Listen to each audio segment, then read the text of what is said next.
வேலூருக்கு எப்படி கோட்டை ஒரு சிறப்போ அதே போல் வேலூர் வட்டாரத்திலே இருக்கின்ற சித்த வித்தியார்த்திகளை எல்லாம் ஒருங்கிணைத்து நம்முடைய தந்தையார் சிவானந்த பரமஹம்சருடைய கொள்கையை சிரசிலே ஏற்று 30 ஆண்டுகளுக்கு மேலாக தன்னை இந்த ஒரு சேவையில் ஈடுபடுத்தி கொண்டிருப்பவர்.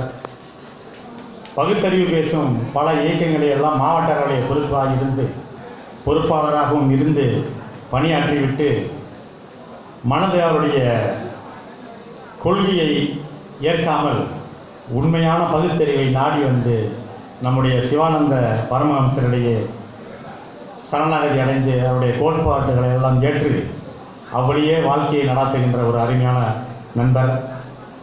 தன்னுடைய 2 பிள்ளைகளையுமே சட்ட வல்லுநராக்கி வழக்கறிஞராக வாதாட வைத்த ஒரு பெருமைக்குரியவர். தத்துவத்திலே மூழ்கி போன அவர் சொல்லுகின்ற ஒவ்வொரு பேச்சும் நம்முடைய சிந்தைகளை நிறுத்தி திரும்ப திரும்ப நாம் நல்ல ஒரு நிலைக்கு போக உதவியாக இருக்கும். அவ்வளவிலே அவருடைய பேச்சு அமையும் என்பதை உங்களிடம் சொல்லி, ஈஸ்வர சேவை என்பது என்ன என்பதை பற்றி நம்முடைய உரையாற்ற வருகின்றார்.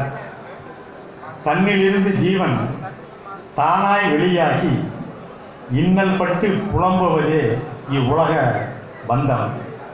தன்னிலே ஜீவனை தன் நிலை உணர்த்தி பிரம்மாந்தரத்தில் நிலைத்து பிரியாமல் செய்வதே ஈஸ்வர சேவை.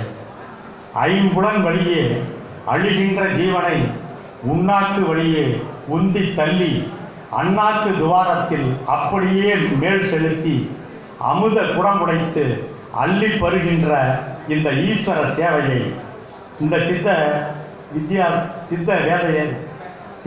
வித்தையை தன்னில் இருக்கும் ஜீவனை தன்னிலிருந்து வெளியேற்றாமல் தன்னிலே நிலைக்க செய்யும் இந்த ஈஸ்வர சேவையை பிராணாயாமம், பிராணன் ஜீவசக்தி, அபானன் அழிகின்ற சக்தி. இந்த பிராணனில் இருந்து அபானனை அழியாமல் ஆயாமம் செய்வது. ஆயாமம் என்றால் அழியாமல் நிலைநிறுத்துவது. இதுதான் பிராணாயாமம். இந்த பிராணாயாமம் என்பது என்னவென்று நமக்கெல்லாம் எடுத்துச் சொல்லி அந்த ஈஸ்வர சேவையை நாம் எவ்வாறெல்லாம் செய்ய வேண்டும் என்கின்ற ஒரு உயர்ந்த நிலையை நமக்கு உணர்த்த வருகின்றார் அண்ணன் ஏஜி பழனி அவர்கள். அவரை உங்களின் சார்பாக வருக வருக என்று வரவேற்கின்றேன்.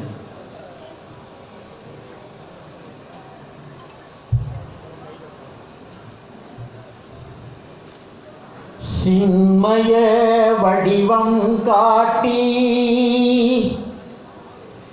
சிவானந்த அமுதமூர்த்தி ஜீவந்தனை மேலே ஏற்றி ஜெக ஒளி தன்னுள் காட்டி ஜெகஜோதி சுடராய் தோன்றி ஜெகம் உய்ய வந்தாய் சுவாமி. சித்த வித்தை தந்தாய் சுவாமி. சித்த சமாஜம் கண்டாய் சுவாமி. சித்தாசிரமங்கள் தந்தாய் சுவாமி. சுவாமி சிவானந்த பரமஹம்ச தேவகுருவே வணக்கம் வணக்கம்.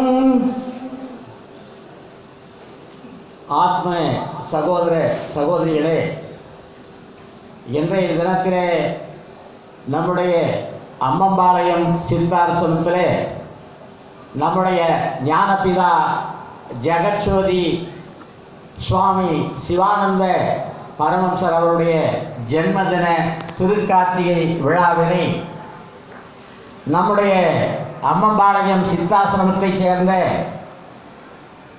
ஆசிரம தலைவர் சுப்ரியா அவர்களும், பொருளாளர் துருவன் அவர்களும், மேனேஜர் வனஜாட்சன் அவர்களும், செயலாளர் சுதீஷன் அவர்களும், நம்ம சித்தாசிரம வாசிகளான அனைவருமே ஒருங்கிணைந்து ஒரு சிறப்பான இந்த ஜென்மதின விழாவினை சிறப்பாக கொண்டாடி கொண்டிருக்கிறார்கள்.